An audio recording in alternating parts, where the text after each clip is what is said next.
நம்மளை வந்து மைனாரிட்டியா உட்கார வச்சுட்டாங்களே, அப்ப இந்த ஜும்மா மேடையை க்ளோஸ் பண்ணணும் அப்படின்றாங்க. இப்படி க்ளோஸ் பண்ணணும், இது முடிவுக்கு கொண்டு வரணும்னு சொன்னா இது கொஞ்சமா நியாயம் இருக்கா? பிஜேபி கட்சியில ஒருத்தர் என்ன பேசணும், எப்படி பேசணும் அப்படின்றத இஸ்லாமியர் தீர்மானிக்க முடியுமா? இல்ல மற்ற சமுதாயத்தினர் யாராவது தீர்மானிக்க முடியுமா? இல்ல மற்ற எதிர்கட்சிகள் தீர்மானிக்க முடியுமா? பாராளுமன்றத்தில் என்ன பேசணும், எப்படி பேசணும், இதான் பேசணும் அப்படின்றத இந்த சுதந்திர போராட்டத்துக்கு உண்டான தீ எங்கிருந்து பற்ற வைக்கப்பட்டது, எப்படி அந்த மக்களுக்கு ஊட்டப்பட்டது, உயிரை விட்டாங்க, தன்னுடைய பொருளாதாரத்தை கொண்டு வந்து அள்ளி போட்டாங்க, தன்னுடைய குடும்பத்தோடு வந்து நின்றாங்க, இந்திய நாடு சுதந்திரம் பெறுவதற்காக என்ன வேணுமாலும் தியாகம் செய்வோம் என்று அனைவரும் வந்து வீதியில நின்றாங்க. தன்னுடைய உயிர்களை இழந்தாங்க, சொந்த பந்தங்களை இழந்தாங்களே. இந்த வேட்கை எங்க ஆரம்பிக்கப்பட்டது? இதே இந்த ஜும்மா மேடைகள்ல தான். செய்தியும் சிந்தனையும் என்ற நிகழ்ச்சியின் மூலமாக பல்வேறு செய்திகளை நாம் அறிந்து வருகின்றோம். அதனுடைய தொடர்ச்சியாக இன்று நாம் பார்க்கக்கூடிய தகவல், சத்தீஸ்கர் மாநிலத்தில் வக்ஃப் வாரிய தலைவர் சலீம் ராஜ் அவர்கள் இன்று அறிவித்திருக்கக்கூடிய தகவல், பள்ளி வாசல்கள் ஜும்மா மேடையில் நிறுத்தக்கூடிய உரைகள் வக்ஃப் வாரியம் கொடுக்கக்கூடிய குறிப்புகளை வைத்துதான் பேச வேண்டும் என்று இன்று அறிவித்திருக்கின்றார். இதற்கான காரணம் என்ன அப்படின்னு சொன்னா, பள்ளிவாசல்களிலே அரசியல் பேசி அதன் மூலம் யார் ஆட்சிக்கு வர வேண்டும், யார் ஆட்சிக்கு வரக்கூடாது என்பதையெல்லாம் தீர்மானிக்கக்கூடிய பேச்சுக்கள் எல்லாம் பள்ளிவாசலில் ஜும்மா மேடைகளில் பேசப்படுகிறது.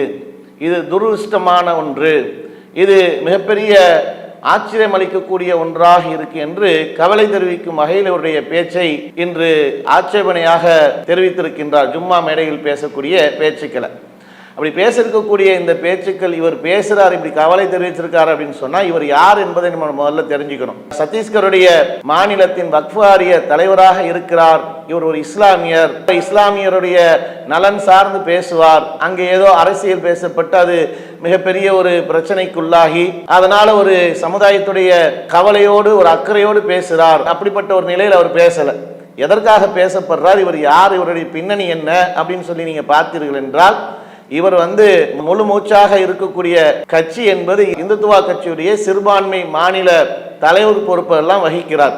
இவருடைய ஒவ்வொரு பின்னணிகள் பார்த்தா பிஜேபியுடைய கட்சிகள் எல்லாம் அங்கம் வகிக்கக்கூடியவராக இருக்கிறார். அந்த போட்டோக்கள்லாம் நீங்க பார்க்கலாம். யாரோடு கை கோர்த்து கொண்டிருக்கிறான்னு சொன்னா, இன்னைக்கு இஸ்லாத்தை, இஸ்லாமியர்களை அழிக்க வேண்டும் துடித்து கொண்டிருக்கக்கூடிய இந்துத்துவாவினரும் பிஜேபியில் இருக்கக்கூடிய தலைவர்கள், பிரதமர் முதல் கொண்டு இருக்கக்கூடிய நபர்களிடத்துல தான் கை கோர்த்து கொண்டிருக்கக்கூடிய காட்சிகள் எல்லாம் நம்ம பார்க்க முடியுது. அப்படிப்பட்ட நபர் தான் இன்னைக்கு இந்த ஒரு அறிவிப்பை செய்திருக்கிறார் அப்படின்னு சொன்னா, இது சத்தீஸ்கர்ல பிஜேபி அரசாங்கம் இன்னைக்கு மாநிலத்தில் ஆட்சி செய்து கொண்டிருக்கிறாங்க. இப்படி ஆட்சி செய்யக்கூடிய இந்த நிலையில் இவருடைய அறிவிப்பு என்பது நமக்கு எந்த ஒரு ஆச்சரியத்துக்கும் உரியதில்லை. இது மற்ற மாநிலங்கள்லாம் இப்படிப்பட்ட அறிவிப்புலாம் செய்ய மாட்டாங்க. இன்னைக்கு தமிழ்நாட்டில் வக்ஃப் வாரிய மாநில தலைவராக இருக்கிறாங்க, கேரளாவில் இருக்கிறாங்க, கர்நாடகாவில் இருக்கிறாங்க, ஆந்திராவில் இருக்கிறாங்க, தெலுங்கானாவில் இருக்கிறாங்க. பல மாநிலங்களில் இன்னைக்கு மாநில வக்ஃப் வாரிய தலைவராக பொறுப்புல நிறைய பேர் இஸ்லாமியர்கள் இருக்கிறாங்க. அதுல இஸ்லாமியர்களுக்கு அந்த இஸ்லாத்தை பற்றியான ஒரு நிலையும்,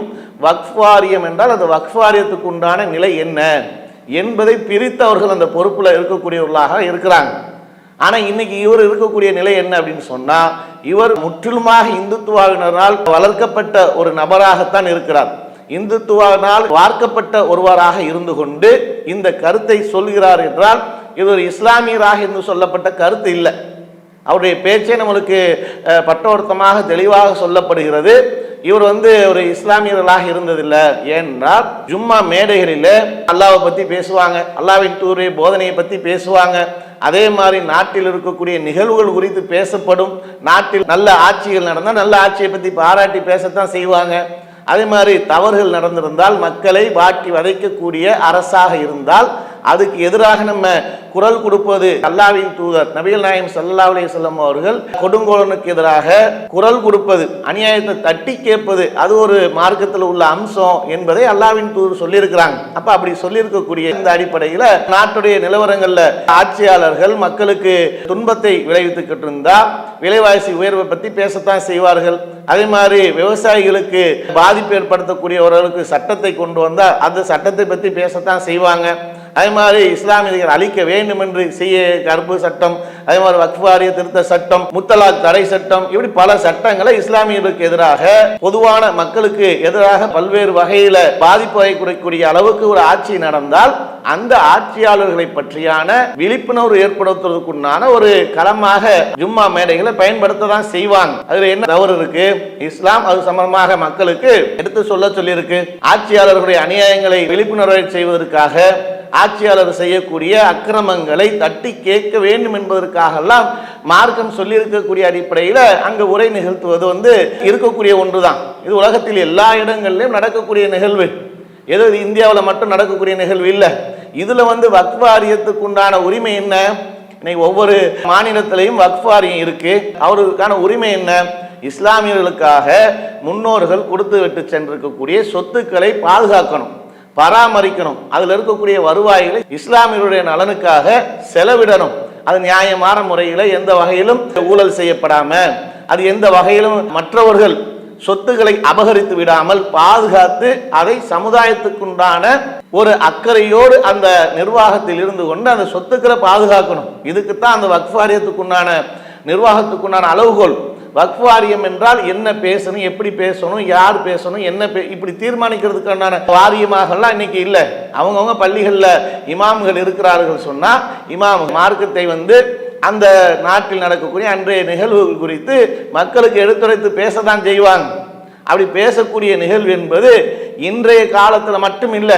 இன்னைக்கு நம்ம சுதந்திரமா பேசிக்கிட்டு இருக்கிறோமே, ஒவ்வொருத்தரும் பேச்சு உரிமை என்ற அடிப்படையில் பேசுறோம். இன்னைக்கு ஒவ்வொருத்தரும் தன்னுடைய ஆட்சி, தன்னுடைய கட்சி என்று சுதந்திரமாக செயல்பட்டு கொண்டிருக்கிறாங்களே.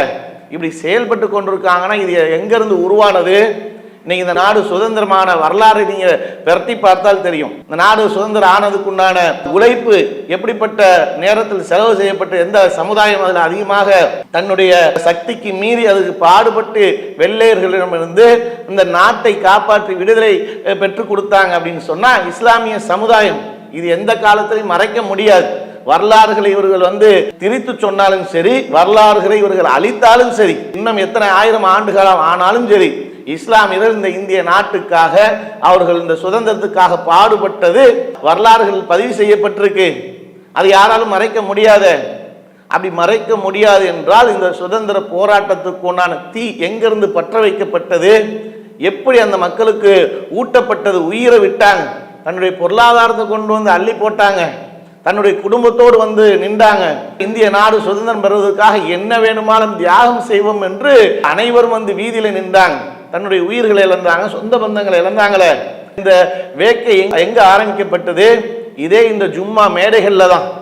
இந்த ஜும்மா மேடைகள்ல இந்த வெள்ளையர்களுக்கு எதிராக இந்த நாட்டை, நம்முடைய நாட்டை, நம்முடைய தேசத்தை இவன் ஆக்கிரமிப்பு பண்ணி இங்க இந்தியாவில் இருக்கக்கூடிய மக்களை அடிமைப்படுத்துவதற்கு துடிக்கிறான். இவனை நாட்டை விட்டு துரத்தணும், இந்த நாடு சுதந்திரம் அடைய வேண்டும் என்று அந்த சுதந்திரத்துக்கான போராடக்கூடிய அந்த பேச்சுக்கள் அங்கே ஆரம்பிக்கப்பட்டதுனாலதான் ஒவ்வொருத்தரும், ஒவ்வொரு இஸ்லாமியரும் அவ்வளவு தியாகம் பண்ணி வந்தாங்க.